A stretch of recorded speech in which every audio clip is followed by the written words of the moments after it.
Right now, the Amaterasu particle is still slamming through our planet's atmosphere with more energy packed into one invisible speck than anything in the known universe should be able to carry. And NASA has no way to stop it. No way to predict the next one. No way to explain where it came from. It struck Earth already moving at nearly the speed of light, carrying the punch of a falling brick compressed into something smaller than an atom. And when scientists traced its path backward across the cosmos, what they found is the part they're afraid to say out loud. But here's what nobody is telling you. In 2021, a wall of detectors spread across 700 square kilometers of Utah desert caught something impossible. A single particle. Ultra-high-energy cosmic ray, the scientists call it. A piece of matter so small you'd need a microscope to see a trillion of them, yet carrying energy that should require an entire galaxy to produce.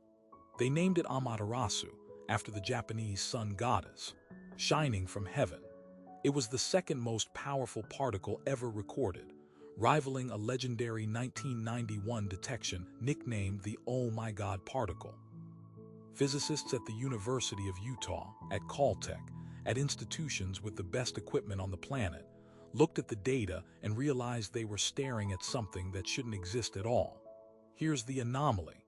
Every ultra-high-energy particle should have a source.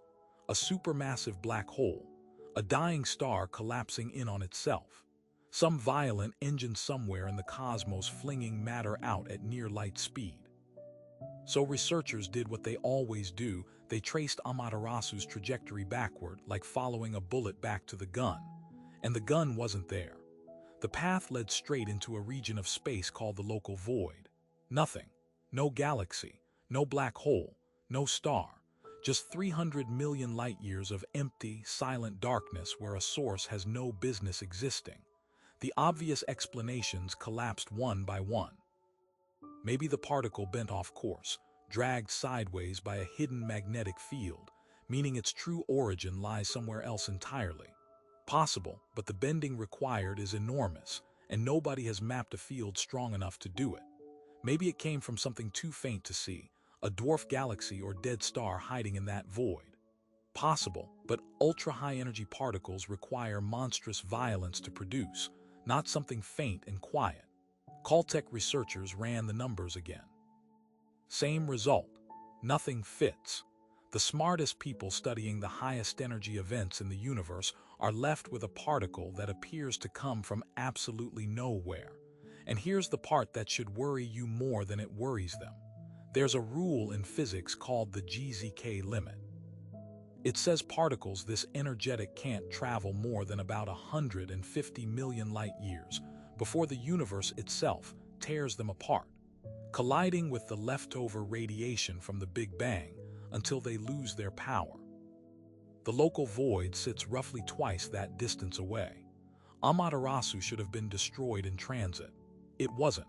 It arrived at your planet on that exact night at nearly full strength, as if the universe's own speed limit simply didn't apply to it. Some scientists now quietly float an unsettling possibility that particles like this aren't obeying known physics at all, that they're relics of something we don't have a name for yet, some process near the edge of the observable universe we've never directly witnessed. Others whisper an even stranger idea, that our maps of the cosmos are missing something enormous, an unseen structure massive enough to launch a particle like this and vanish from every telescope we own. Either way, it got here. It happened. And nobody can tell you how.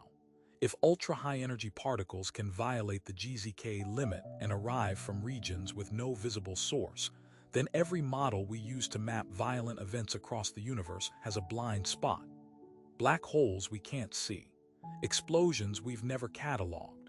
Structures hiding in plain sight, only visible through the debris they fling at us across hundreds of millions of light-years. Amaterasu isn't a one-time fluke. Either, the telescope array keeps registering more of these impossible arrivals, particles from directions where the sky should be empty. Each one is a message with no return address, proof that something out there is more powerful and more hidden than anything in our current understanding of the cosmos. So the particle keeps arriving, night after night, somewhere on Earth right now, and the void it came from stays exactly as dark and silent as before. NASA can log it.